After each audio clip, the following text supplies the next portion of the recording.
ভিতরে ভিতরে শেষ হয়ে যাচ্ছে। বাবা জানে না তার আদরের মেয়েটি আজ মৃতপ্রায়। ভাই জানে না তার ছোট্ট বোনটি ধুকে ধুকে মরছে। বোন যাচ্ছে, জানে শুধু সেই যে একজন মেয়ের জীবন নষ্ট করে নিজের পরিবারের কথা শুনে মায়ের লক্ষ্মী ছেলে সেজেছে। তো স্বার্থ ছাড়া ফ্যামিলি ভালোবাসে? তাহলে তুমি এখনো বাচ্চা।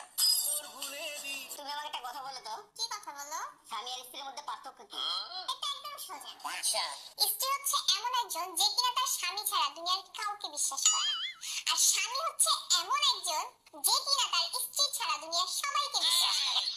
আত্মীয় স্বজন কেউ ডাক্তার, কেউ ইঞ্জিনিয়ার, কেউ বাবার কর্নেল, কিন্তু আমার আত্মীয় স্বজন কেউ হিংসুটে, কেউ ভণ্ড, কেউ সগলখোর, আবার কেউ কেউ তো জাদুকর। মানুষের আত্মীয় স্বজন কেউ ডাক্তার, কেউ ইঞ্জিনিয়ার, কেউ বাবার কর্নেল, কিন্তু আমার আত্মীয় স্বজন কেউ হিংসুটে, কেউ ভণ্ড, কেউ সগলখোর, আবার কেউ কেউ তো জাদুকর। মজা করুক, ছোট নিয়ে হাসুক, সবাই তোমাকে নিয়ে হাসুক, মজা করুক, ছোট